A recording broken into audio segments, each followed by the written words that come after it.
Bienvenue dans Afrique Presse, l'émission débat RFI TV5 Monde consacrée à l'actualité africaine et internationale.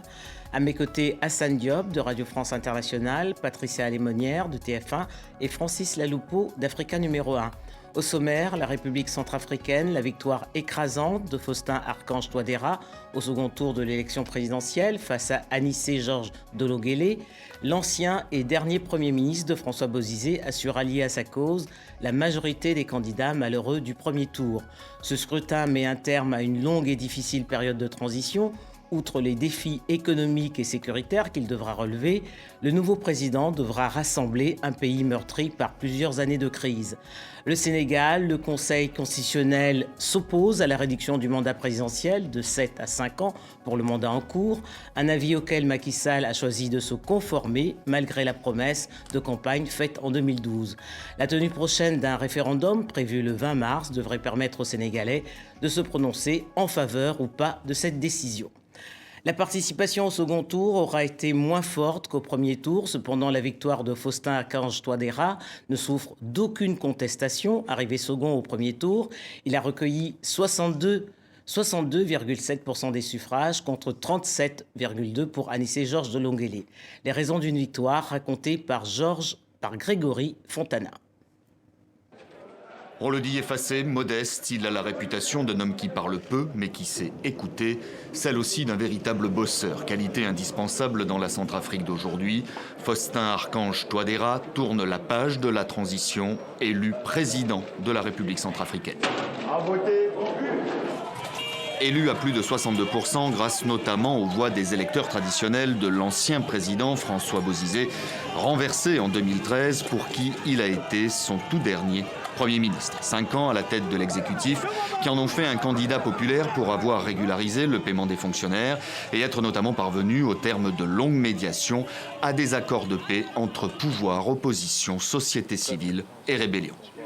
Ensemble, nous allons faire de la République centrafricaine un pays uni, solidaire et prospère.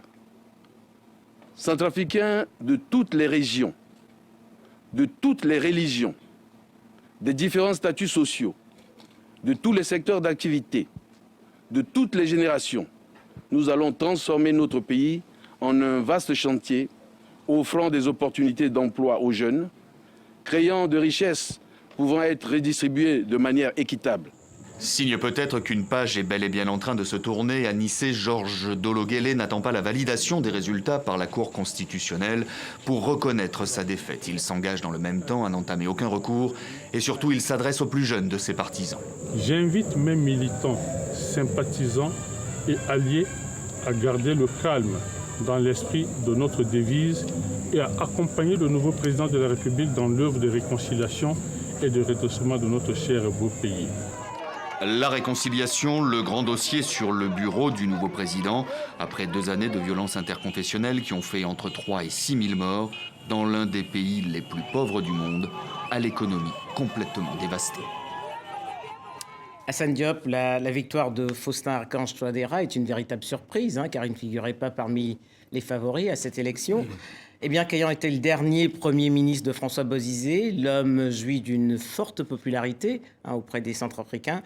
Il est perçu comme un homme intègre. Oui. Alors, je pense que cette victoire, qui apparemment a l'adhésion donc d'une majorité de Centrafricains, est une victoire surprise, mais en même temps, c'était prévisible, en tout cas pour ce qui concerne le deuxième tour, dès lors où, on le sait, il a eu le soutien de François Bozizé, qui reste d'une manière ou d'une autre influent dans son pays. Et puis, au deuxième tour, Faustin Touadéra a eu aussi le soutien de Martin Ziguélé, dont la contre-performance, troisième ou quatrième position à l'issue du premier tour de la présidentielle a été la grande surprise. Donc l'apport et le soutien au second tour de Martin Ziguélé, à mon avis, explique également en partie cette victoire écrasante, comme il a été dit dans le sujet, donc cette victoire écrasante de Touadéra. Touadéra qui a eu aussi le soutien de Karim Meckassoua, que l'on pourrait apparenter... Candidat malheureux également. Candidat malheureux également, que l'on pourrait apparenter peu ou prou, je dirais, à une certaine forme, à la communauté musulmane, en tout cas, comme étant un acteur politique. C'était le candidat du Nord. Voilà, un acteur politique musulman, donc majeur dans le pays. Alors, donc déjà, sur cette base-là, c'est intéressant, parce qu'au moins, il y a une certaine forme d'ouverture par la force des choses, avec des acteurs politiques aguerris. Il a été Premier ministre pendant 5 ans, mais on rappelle quand même qu'il est issu du monde universitaire.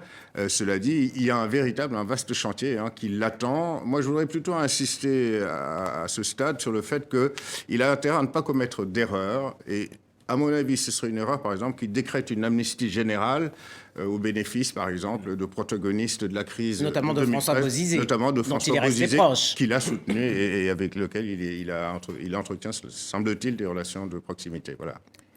Patricia Lémonière, cet ancien Premier ministre, mais également connu comme un universitaire, 3 défis majeurs l'attendent, notamment rassembler un pays déchiré par plusieurs années de crise, des défis économiques, mais surtout des défis sécuritaires, car on sait que de nombreux Centrafricains sont aujourd'hui réfugiés dans la sous-région. Oui, d'autant que cette élection, on a vu qu'il a remporté massivement. En fait, on se demande aujourd'hui où sont passés tous les musulmans qui ont fui le pays.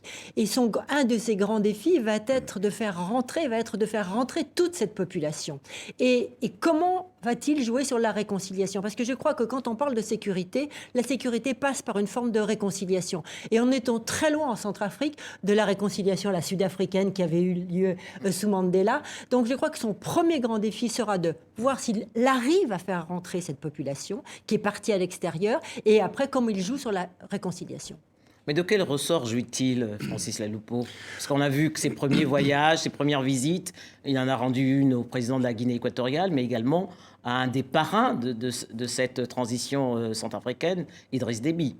Son principal atout, en fait, c'est sa connaissance du terrain, son expérience du terrain, je dirais, du terrain local. Parce que c'est peut-être ça d'ailleurs qui explique de beaucoup sa victoire. Parce que la plupart des grands candidats, dans cette élection, on l'a vu quand même, a été beaucoup à l'extérieur du pays depuis le début de la crise. Et Touadéra, justement, c'est pour cela qu'au départ, on parlait d'une surprise, d'un candidat surprise, a été, lui, sur le terrain. Tout le temps, il était dans le pays, il était proche des populations. Et donc, de cette manière, c'est la prime, je dirais, à l'enfant qui est resté au pays, dont il a bénéficié pour son élection. Cela étant, la présidence centrafricaine est la moins enviable au monde, parce que voilà un homme qui, évidemment, aura à faire face à des défis, mais colossaux, restaurer l'autorité de l'État, surtout sur l'ensemble du territoire d'ailleurs, restaurer l'armée dans un pays où l'armée n'existait plus d'ailleurs, où l'armée a été même, disons, suspectée d'être, disons, parmi les fauteurs de violences et de troubles dans ce pays. Restaurer également disons, un pacte social, une réconciliation, promouvoir une réconciliation entre les communautés.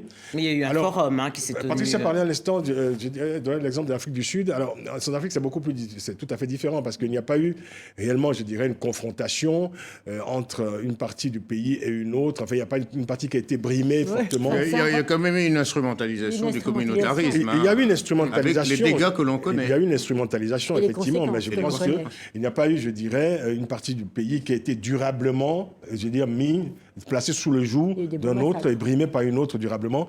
On parle plutôt d'instrumentalisation. Oui, mais des massacres, des très beaux massacres. Il y a eu des massacres. La fracture est là. La fracture est là. C'est cette fracture, d'ailleurs, que je veux dire qu'il faudra, évidemment, réparer. Et c'est l'un des grands défis de Touadéra. Oui. Mais je voulais juste ajouter que ce qu'il faut souligner dans ce pays, c'est que Touadéra ne sera pas seul dans un premier temps. Il faut restaurer l'État dans ce pays-là. Je pense que c'est le principal défi. Et pour cela, il faut s'attendre, encore pendant quelques temps, à une co-gestion de l'État, des affaires de l'État, des services publics notamment, entre le président élu, l'exécutif élu et la MINUSCA, qui restera encore pendant un certain temps dans ce pays. À propos des législatives, on n'a pas encore les résultats. Non, on n'a pas encore les résultats. Tout se jouera peut-être là. De quelle majorité jouera Faustin Archange Touadéra? Oui, je pense qu'avec les ralliements qui se sont opérés avec Martin Ziguélé, avec d'autres acteurs politiques tout de même significatifs dans le pays, je pense qu'il aura la majorité au Parlement, mais pas autour de son seul parti à lui. Moyennant quoi, effectivement, cette ouverture qui s'annonce avec d'autres acteurs politiques qui ont fait leurs preuves me paraît une bonne chose. Effectivement, quant à l'ampleur du champ chantier, je suis parfaitement d'accord avec Patricia comme avec Francis, c'est-à-dire qu'il appartiendra aujourd'hui à Touadéra de parachever cette réconciliation nationale, au fond, après l'échec, il faut le dire, l'échec partiel du gouvernement de transition. Et on connaît aussi les résultats du dialogue, du fameux dialogue national. Etc. Voilà. Et l'illustration de cet échec, l'a dit Patricia, c'est qu'il y a encore des centaines de milliers de Centrafricains qui sont exilés à l'extérieur de la Centrafrique, d'autres sont déplacés. Donc il va falloir parachever cette réconciliation. Et puis il va falloir effectivement relancer la reconstruction de ce pays. Et là, la Centrafrique ne peut pas opérer seule, au-delà même de la MINUSCA. Et nous l'avons tous dit ici souvent, et même certains candidats à la présidentielle avaient demandé quasiment la mise sous tutelle de la Centrafrique pour reconstruire de A à Z ce pays. Mais ça, je crois, pour faire cette reconstruction, il va falloir redonner confiance à l'élite du pays. Et en Centrafrique, un des gros problèmes, c'est que toute l'élite est partie au fil des années. Elle n'est pas partie il y a 10 ans, elle est partie même bien avant. Donc, depuis 2013. Voilà. Mais ça s'est accéléré. Mais même, ça remonte, le départ de l'élite remonte depuis longtemps. Donc, je pense qu'il faut faire revenir l'élite, et il faut que, effectivement, l'Union africaine joue un rôle, que les Nations unies jouent un rôle, que la Banque centrale, la Banque mondiale joue un rôle pour prendre en charge ce pays qui ne pourra pas, sans vraies compétences et sans personne décidée à investir sur un plan économique, qui ne pourra pas se redresser. Francis Ladopo, quel rôle pourrait jouer l'Union africaine dans la nouvelle Centrafrique ? Un rôle d'accompagnement, en même temps que celui que pourraient jouer les Nations unies. À travers la MINUSCA. La MINUSCA fait déjà beaucoup, la MINUSCA est très présente parce qu'on pense souvent simplement au casque bleu, etc. La MINUSCA a été le principal agent électoral pendant ce scrutin, et sans compter évidemment tout ce qui est fait par la MINUSCA dans l'accompagnement des jeunes, dans la restauration, je dirais, d'une vie à peu près normale pour les jeunes dans ce pays, la mise en place de Mais la MINUSCA est appelée à partir aussi, quand même, Francis. La MINUSCA partira de toute façon. Ce que je veux dire simplement, c'est qu'on aurait souhaité d'ailleurs qu'elle parte immédiatement après cette élection. Et le drame de la Centrafrique, justement, c'est que ce n'est pas possible. Parce que les dégâts sont énormes. C'est un pays qui est à terre. C'est quand même... On n'a pas eu simplement... Mais quand on prend le cas de la RDC, on voit aussi que la MONUSCO n'a rien réglé. On n'a pas eu affaire simplement à une crise structurelle, conjoncturelle. On a eu affaire à une faillite de l'État. Oui. Donc, en cela... Et depuis 20 ans. Il faudra un accompagnement. Depuis l'indépendance, quasiment. Depuis l'indépendance. C'est pour ça que Et c'est pourquoi, pour éviter peut-être un malentendu, Francis, pour éviter un malentendu, parce qu'on parle de mise sous tutelle, ça fait peur, ce mot fait peur, mais au lieu de mettre sous tutelle, sous contrôle de l'ONU, pourquoi pas sous contrôle de l'Union africaine? Et par conséquent, ça reste une entreprise africaine. L'Union africaine en a-t-elle l'expertise? Voilà, c'est ça. Alors, la question de la mise sous tutelle, nous avons été un certain nombre, évidemment, à avancer cette idée qui était vraiment l'idée la plus abominable que personne ne voulait entendre il y a encore quelques années. Mais je pense que c'est parce que, justement, la communauté internationale a refusé cette idée systématiquement, qu'il y a eu cet accompagnement qui a mené à ce scrutin auquel on a assisté. Parce qu'il fallait redonner une forme de légitimité à marche forcée. C'est vrai qu'il y a quelques semaines encore, personne n'aurait parié sur ces élections. Ces élections ont eu lieu, c'est d'abord la première bonne nouvelle d'ailleurs. Et d'ailleurs, plutôt calamiteuse quand même en partie. Oui, mais calamiteuse, mais il y a une logique arithmétique. Vous le disiez très bien que Faustin Touadéra a bénéficié quand même de ralliements des plus importants, en tout cas, de plus grand nombre de ralliements. Et il y a une traduction arithmétique au bout du scrutin. Donc ces élections sont, au bout du compte, tout à fait respectables. C'est le peuple centrafricain qui s'est réellement exprimé. Alors, on a voulu éviter la mise sous tutelle, on a élu un président. Maintenant, c'est vrai qu'il ne faut pas simplement que cette élection reste cosmétique. La réalité, c'est que ce pays a encore besoin, cet exécutif qui soit mis en place, aura besoin d'un accompagnement, peut-être un accompagnement conjoint, Union africaine, ONU, pour évidemment sauver aussi un peu les apparences. À suivre.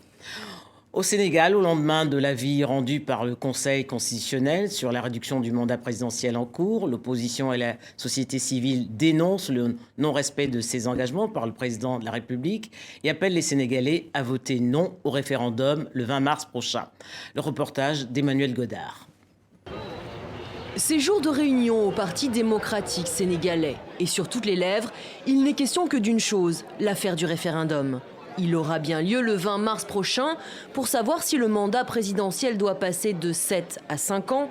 Mais pour le président Macky Sall, cette réforme ne touchera pas son mandat actuel. Il restera jusqu'en 2019.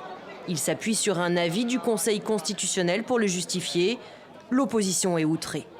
Devant la nation sénégalaise qui l'attendait sur les principes, les valeurs, la transparence et la bonne gouvernance, le chef de l'État, M.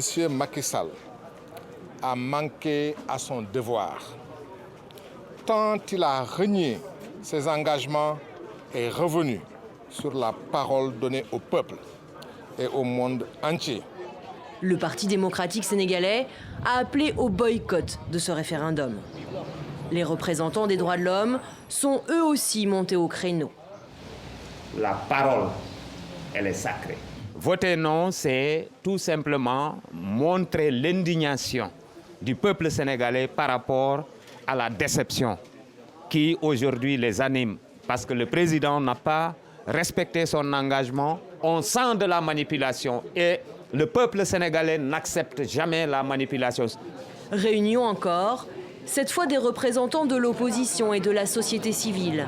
Elle aussi appelle à voter non au référendum. Assane Diop, les critiques de la société civile et de l'opposition sénégalaise sont-elles fondées? Écoutez, moi, mon point de vue dans cette affaire, c'est qu'on fait un mauvais procès à Macky Sall. On peut être d'accord ou ne pas être d'accord avec le président sénégalais, mais qu'est-ce qu'on lui reproche? C'est qu'il s'est conformé à l'avis de la Cour constitutionnelle sur le fait qu'il ne peut pas écourter de 2 ans son mandat en cours. Et c'est quoi? Ça signifie quoi techniquement? Ça veut dire que les lois ne sont pas rétroactives. Son mandat a commencé en 2012. Donc, à supposer que le référendum du 20 mars aboutisse à une réduction de la durée du mandat présidentiel, c'est-à-dire que si c'est le oui qui l'emporte, à nouveau, les Sénégalais éliront un chef d'État dont le mandat sera limité à 5 ans, mais il ne pourra pas, Macky Sall, donc s'appliquer cette nouvelle durée en ce qui concerne son mandat qui a commencé donc en 2012. Mais sur le fond, il me semble qu'il a tenu parole, c'est-à-dire que Abdoulaye Wade, à son arrivée au pouvoir, avait fait réformer la Constitution en 2001 pour ramener le mandat de 7 à 5 ans. Ensuite, en 2011, parce qu'il voulait se perpétuer au pouvoir, et ce, uniquement par la voie parlementaire, il avait à nouveau fait modifier la Constitution pour restaurer les 7 ans. Et Macky Sall, durant sa campagne, avait dit que raisonnablement, le mandat présidentiel ne doit pas dépasser 5 ans. Et c'est l'objet de ce référendum du 20 mars. Voilà le fond du problème. Donc on ne va tout de même pas l'accuser de dérive antidémocratique au prétexte simplement qu'il respecte un avis donc de la Haute Cour de justice du pays. Et je dois rappeler que la justice au Sénégal, que le système judiciaire sénégalais est l'un des piliers de cette fameuse démocratie sénégalaise. Voilà. Malgré tout, Patricia Lémonière, c'était une promesse de campagne. Et c'est bien ce qu'on lui reproche. C'était une promesse de campagne. Il n'a cessé de dire effectivement que le Sénégal, il ne fallait pas qu'il se conduise comme des tas d'autres pays. Mais je crois que ce qui est le plus intéressant là dans ce qui se passe aujourd'hui, c'est que j'ai l'impression que tout ce qui se dit autour de ce référendum, c'est par rapport au président actuel, à la critique des années qui viennent de se passer. Et donc, au lieu de réfléchir à la tenue de ce référendum, de réfléchir au pays dans le futur, l'opposition se laisse piéger par ce référendum. Parce que, admettons que le non l'emporte, et le non, c'est pas le non au référendum, c'est le non au président actuel. Admettons que le non l'emporte, eh bien, ça veut dire qu'on garde les 7 ans. Alors, que veut le front du non ? Que veut l'opposition? Est-ce que c'est garder le septennat ou c'est le quinquennat?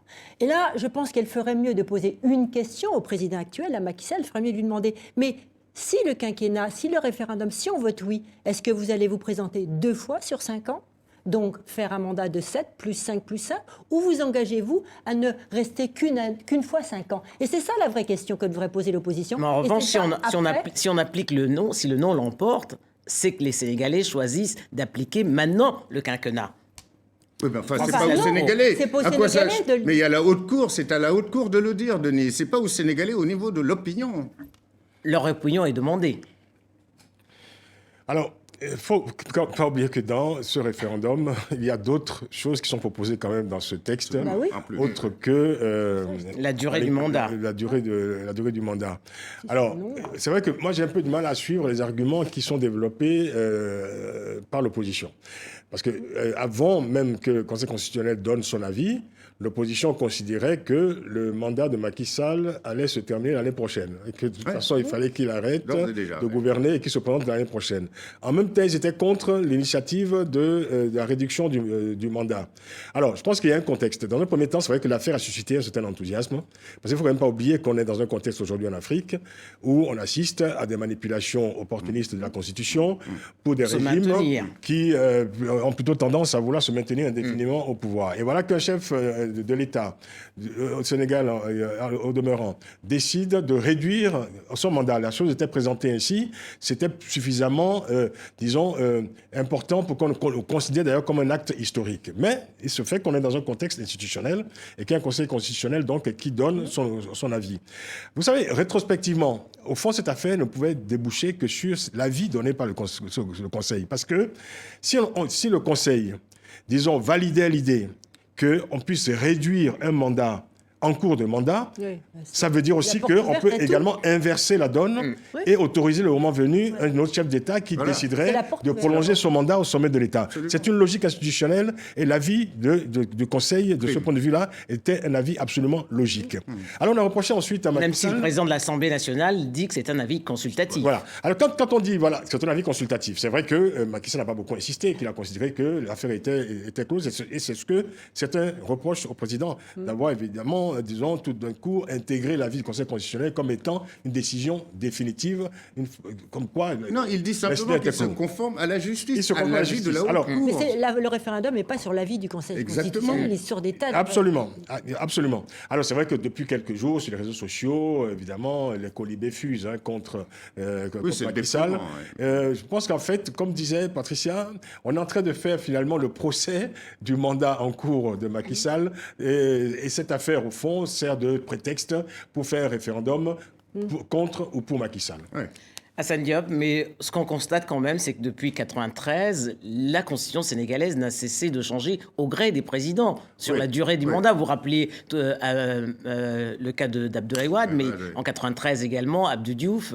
Effectivement. Oui, non, mais beaucoup de constitutions ont été changées, mais Abdou Diouf, par exemple, n'avait pas changé ou manipulé la constitution, je dirais, pour se maintenir au pouvoir. C'est sur la durée des mandats. Et comme le disait Francis, je pense que le reproche qu'on pourrait faire à un certain nombre de chefs d'État, c'est effectivement d'instrumentaliser, de tripatouiller les constitutions pour se maintenir, alors cette fois réellement au pouvoir et ad vitam aeternam. C'est le cas du Congo-Brazzaville, c'est le cas du Rwanda, c'est le cas dans d'autres pays, et c'est ce que tente de faire aujourd'hui M. Kabila en RDC, et qui ne supporte pas, par exemple, que la société civile congolaise vienne à Dakar parler de démocratie. Alors, encore une fois, je pense qu'effectivement, le PDS, et c'est de bonne guerre, le PDS, qui est la principale force de l'opposition de l'ex-parti d'Abdoulaye Wade, c'est comment dire, ce parti a beau jeu, effectivement, de chercher noises et querelles au président actuel, mais franchement, le PDS est mal placé pour donner des leçons sur la durée du mandat présidentiel après les micmacs, comme vous l'avez dit, et les multiples modifications de la Constitution par Abdoulaye Wade. Et j'en termine tout de même, c'est que ce n'est pas la première attaque contre les institutions judiciaires du Sénégal. On l'a vu aussi avec le procès du petit Wade, où on a vu des avocats de Paris ou d'ailleurs parler de justice au rabais, etc., etc.